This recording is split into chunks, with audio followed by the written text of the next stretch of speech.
tonight talking about career resilience and ITIL 4, specifically the ITIL 4 Continual Improvement Model. A lot of where we're going to be what we're going to be talking about is really getting all of us to think, where are we going? What is it that we want from our career? Are we satisfied with where we are? Do we want more? All those kinds of questions that we should be asking ourselves the longer we remain in our career. So first of all, we're going to talk about where are you going? We're definitely going to talk about uncertainty. Then we'll dive into the ITIL 4 Continual Improvement Model. And then we'll talk about the Continual Improvement Model and how it relates to your career. So I don't know if you are aware, but life is always uncertain. As you can tell, there are a number of things that can occur over the course of a lifetime and over the course of a career. These numbers are from last December, but as of December 2023, there were over 260,000 tech workers laid off globally. That number could actually be higher based on the source of this number. There were also over 850,000 new COVID cases reported in November and December. In the US, and I'm sure in Canada as well, we saw things like workers on strike. We had definite economic issues, inflation, high interest rates, war going on in many locations. So I wanted to share with you some of what has happened to me in my career in the last 9 or 10 years. So I had a very long-term career, my first company. I was there for nearly 20 years. Finally, I left realizing I had this certified business analysis professional, but I had a lack of advancement opportunity. I had a lack of influence. I realized I was severely underpaid for the market, and I knew I just wanted more. I wanted to do more and be more, and I knew I was not going to get it at my first job. So through networking, I found an opportunity. I took a new job. It was an industry that just was not a fit for me, not a fit culturally or intellectually. I was bored, I was bullied, there was a lack of innovation and leadership, and it was a toxic culture. During that time, I knew I needed to get out of there. I started a master's degree. I ended up changing companies in the middle of my master's degree. I also joined Laura Brandenburg's Circle of Success. Beverly and I met in that program.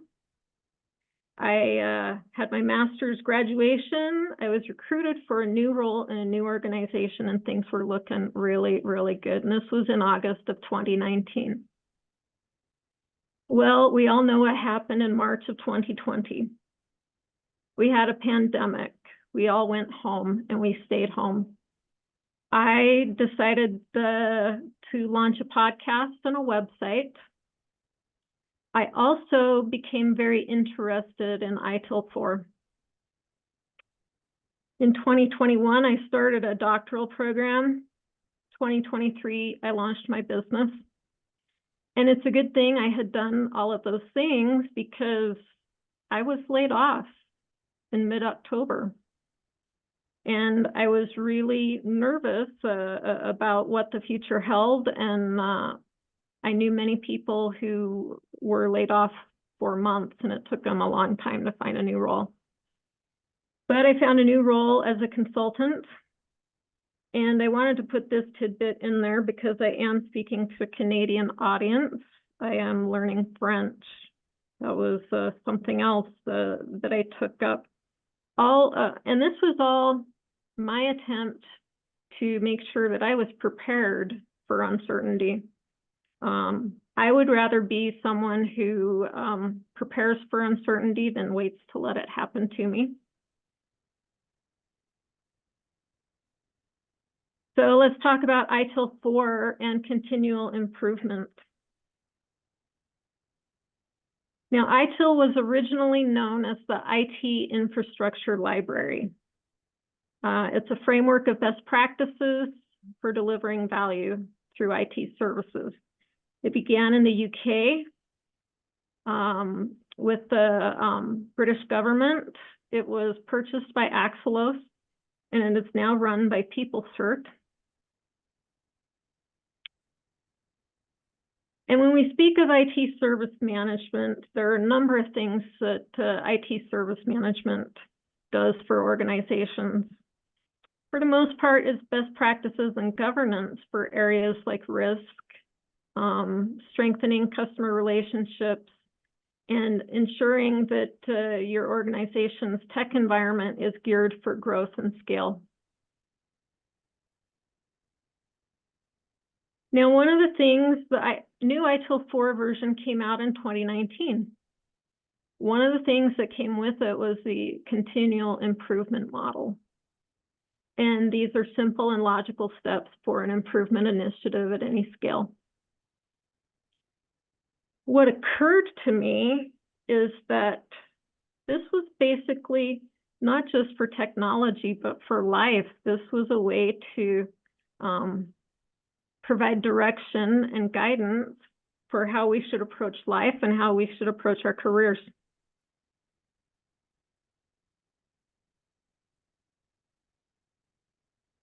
So as we dig into the continual improvement model this evening, we're only going to focus on the first 4 things, which is what is the vision, where are we now, where do we want to be, and how do we get there? I will let you, if you are interested, I will let you sort of continue on how you might take action and how you might measure how well you're doing.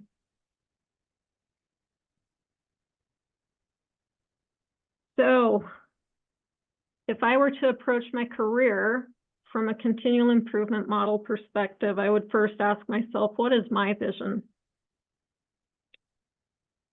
So academic research has found that vision statements help engaged followers coordinate and direct collective effort toward a future shared goal. Communicating a vision statement with supervisors helped followers integrate the vision into their work and helped explain their job satisfaction and performance.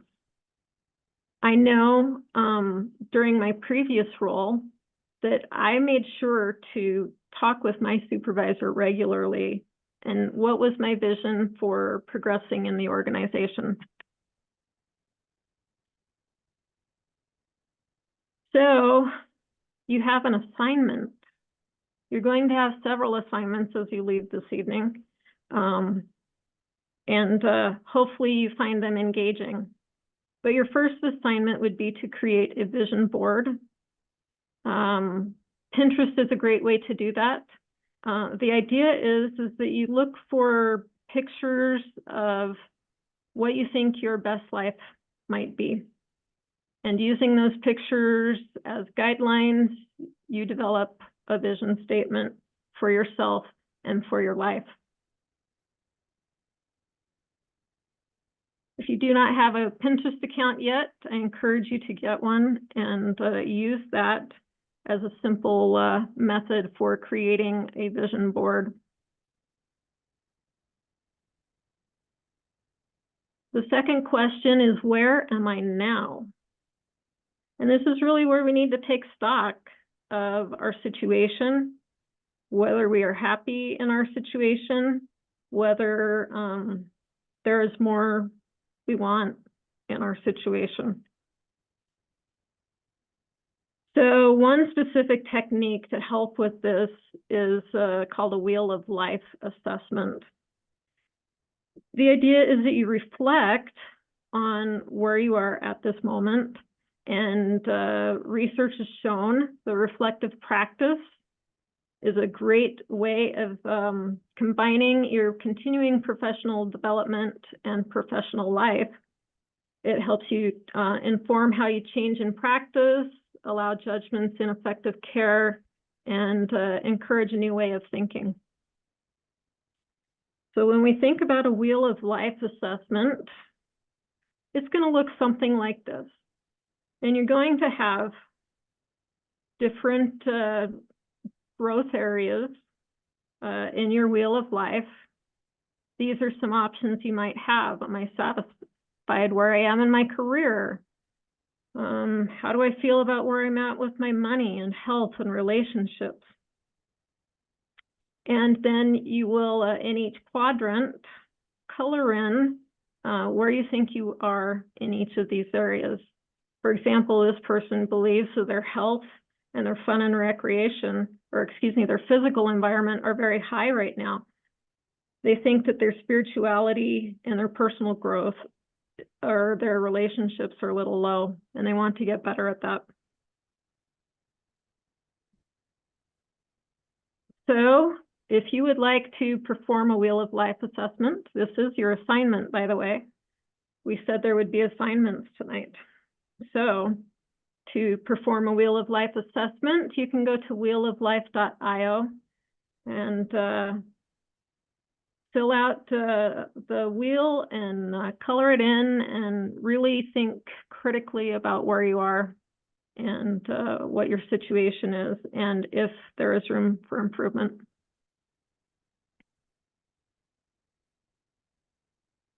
The next step of the continual improvement model would be, where do I want to be? Where do I want to be?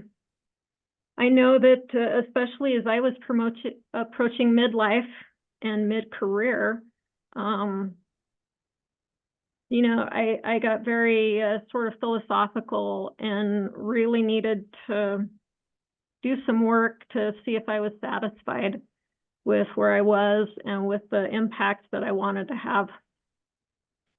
And this is a critical time, but it also offers a profound opportunity for growth, allowing us to reevaluate priorities, draw from experience, and carve out a new path. So one way that you can assess how you're doing and where you are right now, these are some questions you can use to guide yourselves. What will I regret not having done or learned 10 years from now? How do I tap into my purpose? What mastery or gift have I developed that I can offer to the world? What do I want my days to look like? What trade-offs am I willing to make or no longer willing to make? What's getting better about my life? These six questions can be a great way of turning yourself inward and really asking yourself if you are where you want to be. I know, for example, I want to work days. It's probably a good thing that I was laid off, because I was working nights and weekends and responding to incidents at all hours of the day. And really, I don't want to be responding at all hours of the day. I'm no longer willing to make that trade-off. And that is a positive thing in my life. So, you know, really reflect and ask yourself these questions.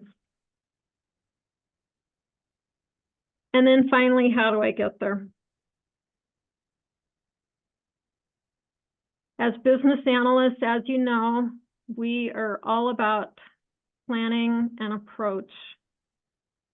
So here's where I dive into the BABOK a little bit. You know, how do we get there? We put an action plan together. It's an essential task to ensure value is delivered to an enterprise. It occurs more than once on a given initiative, as plans are updated to address changing business conditions and newly raised issues. As you're asking yourself these questions, also ask yourself, what could potentially change the longer I go in my career? What are some things that I need to be prepared for?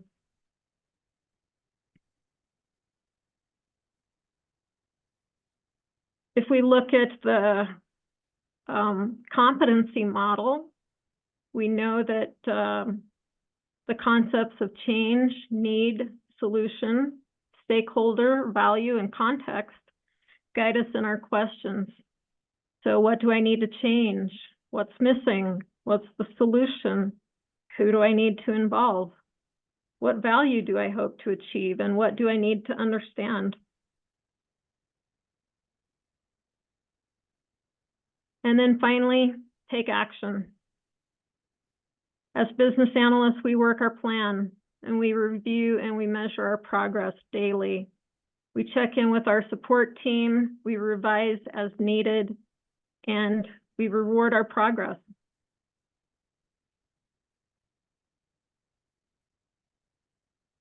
Wrapping up, ITIL 4 and continual improvement. We want to know what's my vision. We want to understand where we are now, where we're going, and how we're going to get there. So you do have some calls to action, and we have given you some assignments, and we want to call those out here. Decide for yourself what's your career vision, and take stock of where you are now and where you want to be and how you will get there.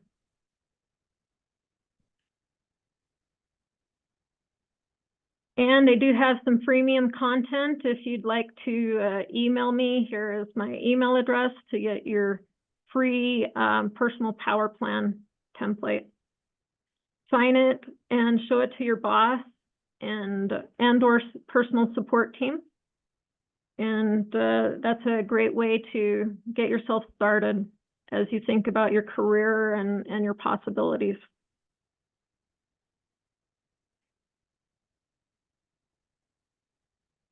So this is a favorite quote of mine. All of us can become better than what we are now. We have to let go of apathy. Many times we become complacent and this destroys our progress. Every day is a day we can make progress if we decide to do something different to improve. That's from Enrique R. Falabella. And a list of references if you're interested in the information and the research. And then I'm happy to take some questions. Do we have a few questions in the chat?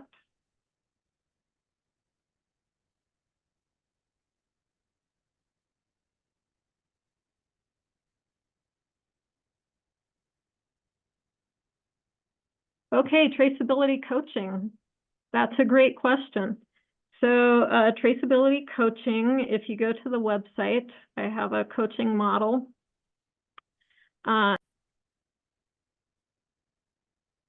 Which stands for stabilize, standardize, strategize, and optimize. And so I walk through with people, help them stabilize their situation, their career situation, if they need stability at the moment, and then help them standardize, which would be how do we help you get on a learning path kind of thing, and then we strategize and where is it that you want to go, and then we optimize and we help you understand what you need to do to get there. So I do have a coaching model available for that. I also do fractional business analysis and IT service management. So if you're looking for consultant business analysis or IT service management work, I do that as well. And then I am hoping to launch a course on this topic this year. so you'll see some information about that. And I'm glad, Beverly, that you have used Pinterest. Yeah, I use it a lot actually, even when I'm just looking for like what do I want to, not even just my career, but like personal life of what I want to achieve or what I want to gain.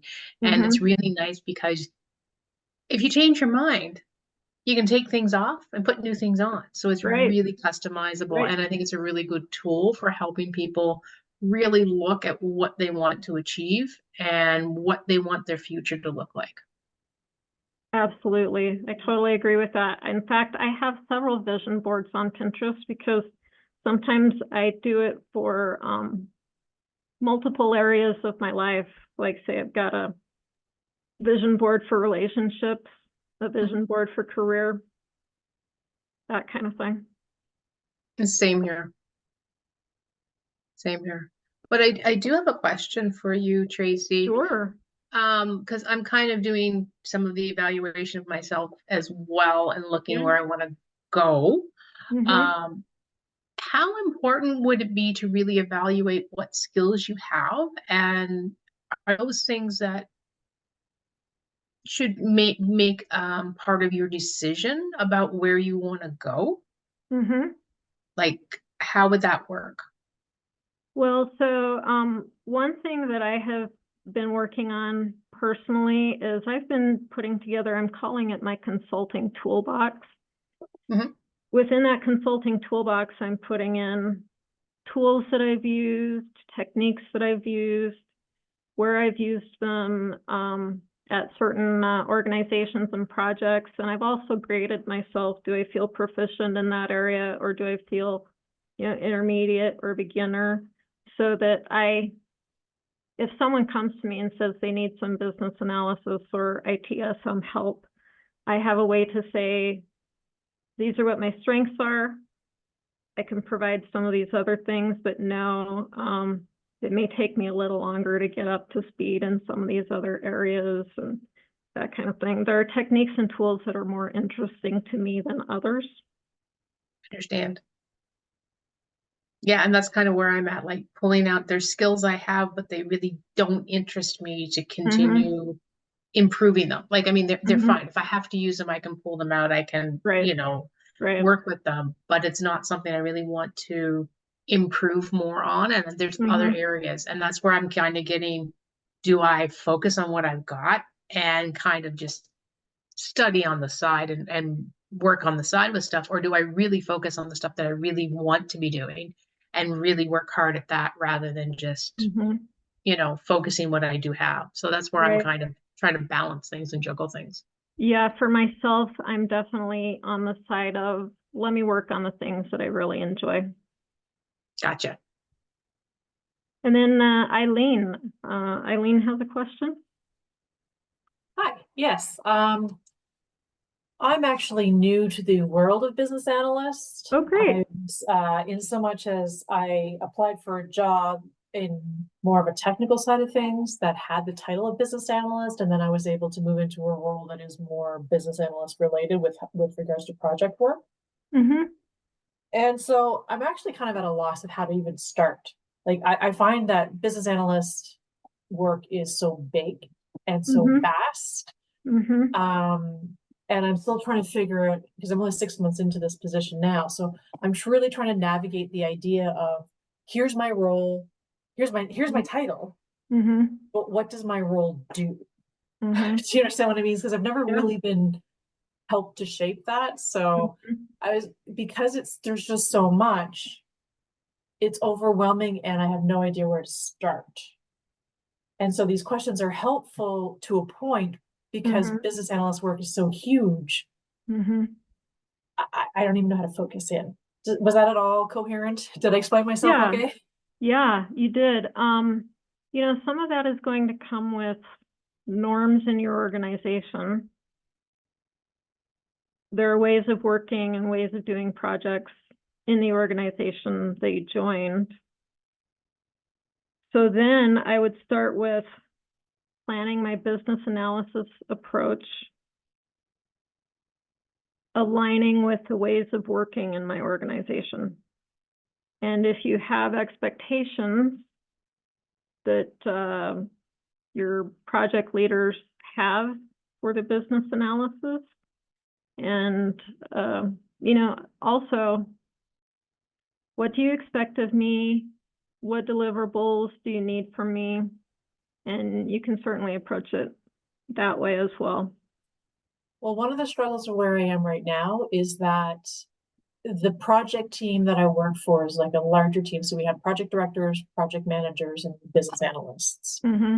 And in my organization, the project managers and project directors don't understand what business analysts do, what their role is. So they don't really, so with some project managers, it's can you order lunch for us?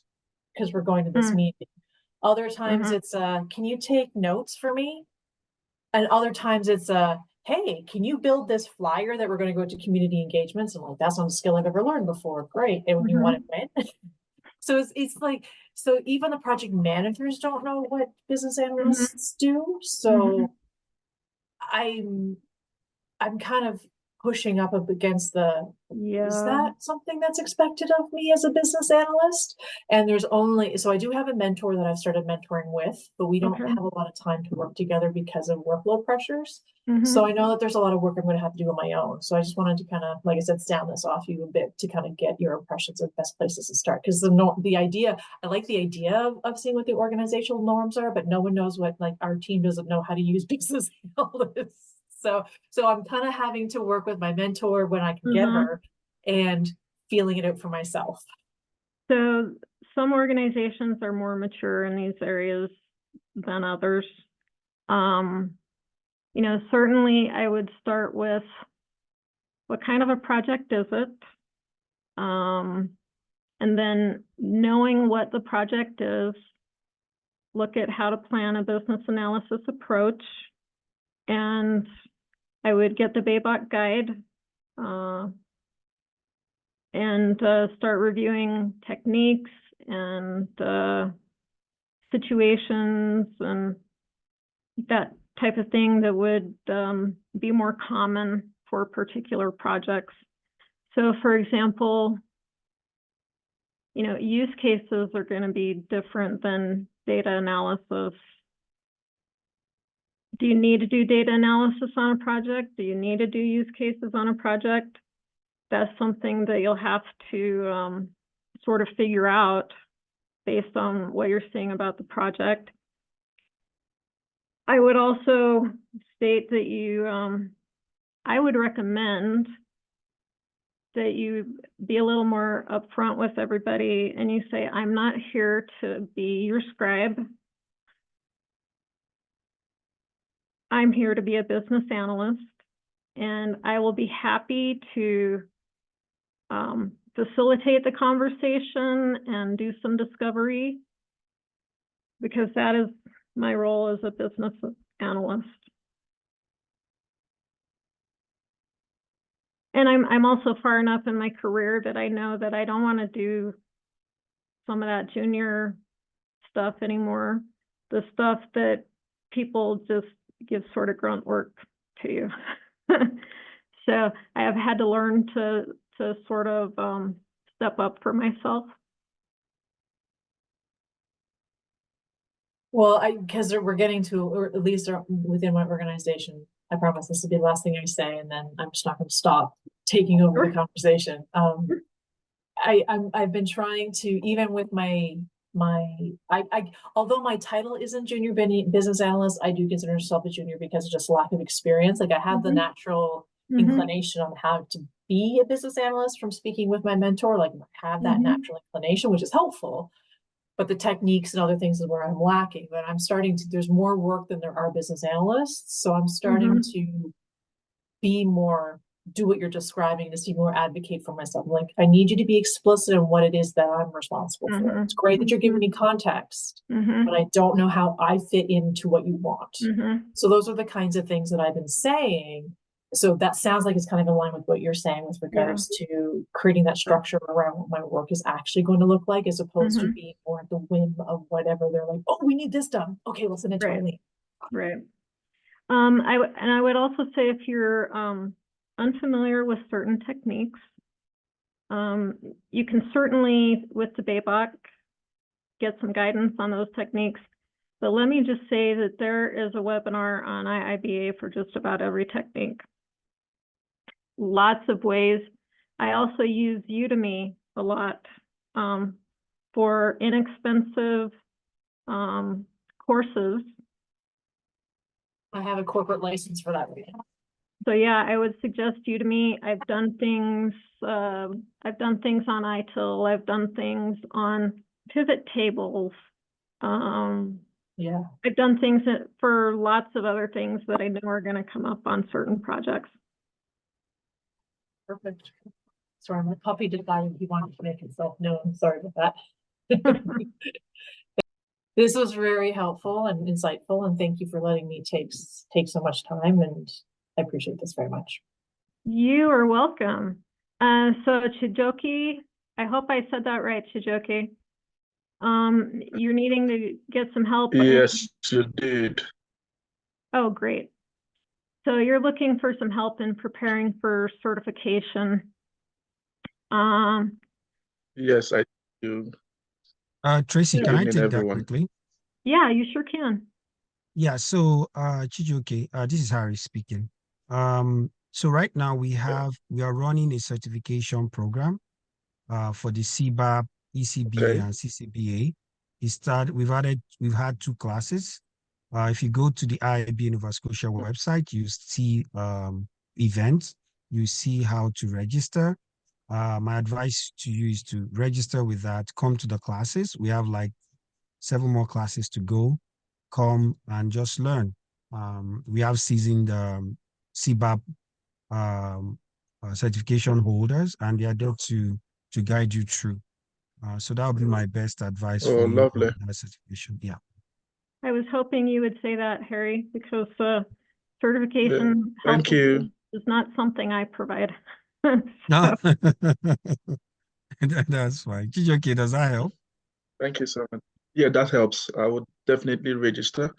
Yes, But I please. don't think the link is still active. Is it still It active? is. The same It link I is. used is still active. Okay, I'll just try that. No, it's not the same link you use to register for this webinar. If you go to the site, if you go under events, there's a specific link for the certification, and it's still open. Oh, Yeah. okay. I'll try that out. Please Yes, do. thank you. You're And welcome. then Peace, were you asking the same question? Thank you, Tracy. Nice presentation. Thanks, Chijoke. Yes, there was some question for me, but I'm good now. I think he great. has addressed it. Yes. Great. Yes. Good.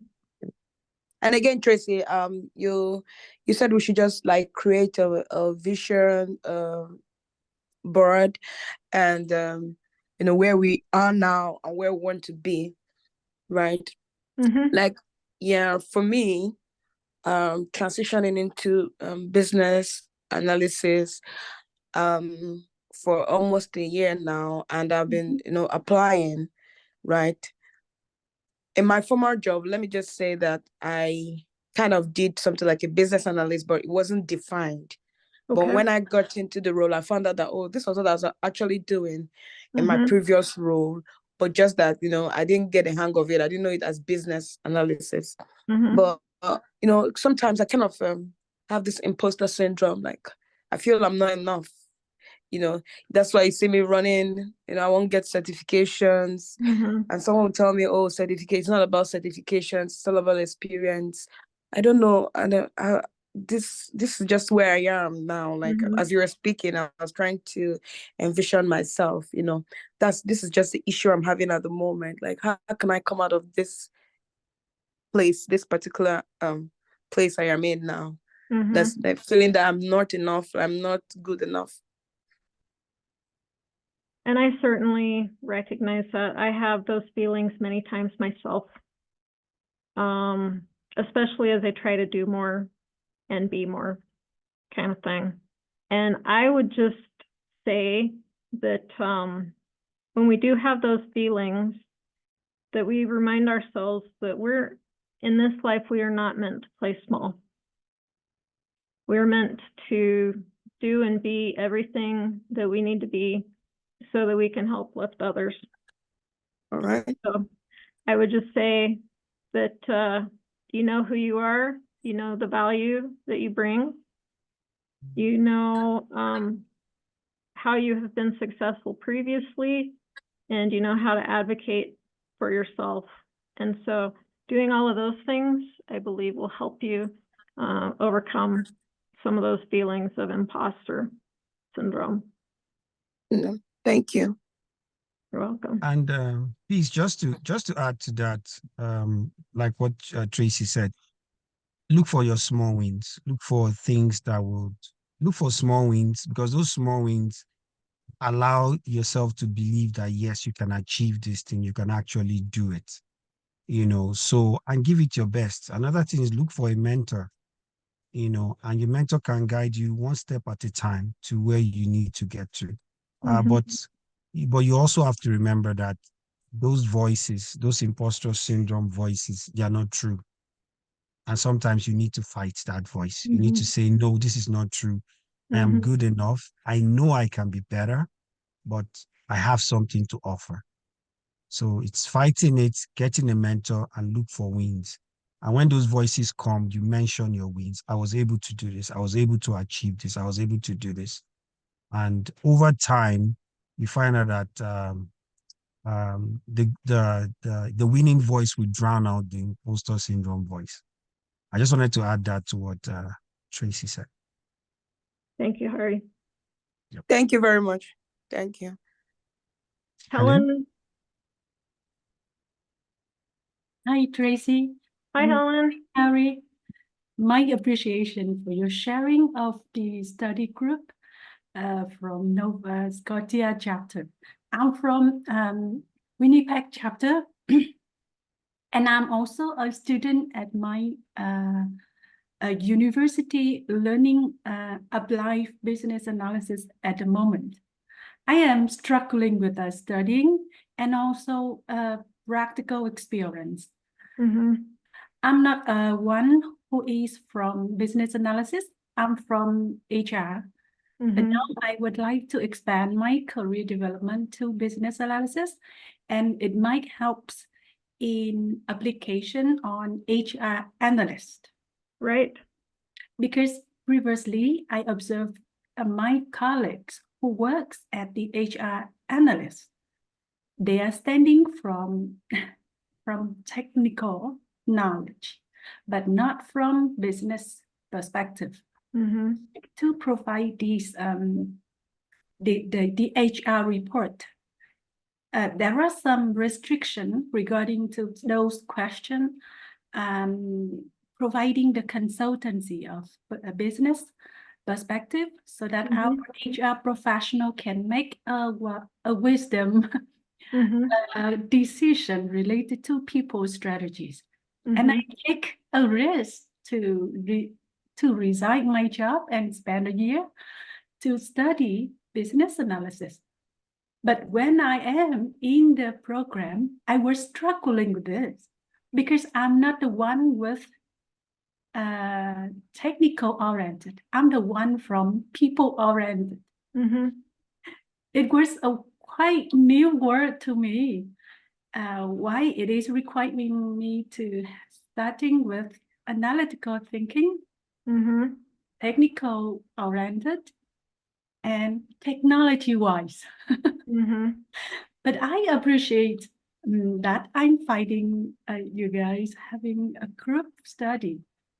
It is where I can learn, I can share, and I can get connected with our professional world.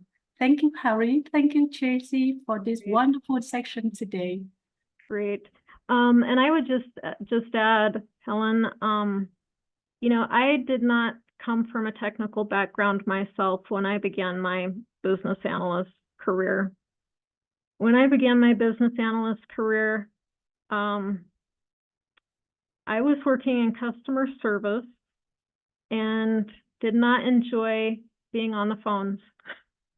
It was a bad job for me. I did not enjoy it, but I would do anything to get time off the phones. And one of those things was software testing. I had no idea what software was, but I would do it. And that ended up turning into a project, which turned into a long-term project, which turned into a full-time job. So you will pick up technology the more you are, the more you become acquainted with it and the more time you spend with it. So kudos to you for moving into business. Stop drinking that analyst. water. I don't want to hear you want to pee, because I won't take you to pee. Kudos to you, and you know, just keep going. It will come to you the more you work at it, and you will find that you have an understanding that you can share. You can speak almost 2 languages, right? You can speak to developers, but you can speak to users. So you're actually very well positioned as a business analyst to help many different stakeholders. So I would say kudos and keep going in your study of business analysis. Thank you for those ITIL continuous improvement activities in improving business analysis. That was a very great one. I did ITIL, but I never thought to apply some of those principles, and they really do help. For the Pinterest, I've not done that before. So after this training, I think I want to go try that out and exactly see where it takes me. So that's something I learned, and also apply some of the things you spoke about vision. So thank you. I did learn, and I know other people did learn too. And Wonderful. yes, so just want to say big thank you for that.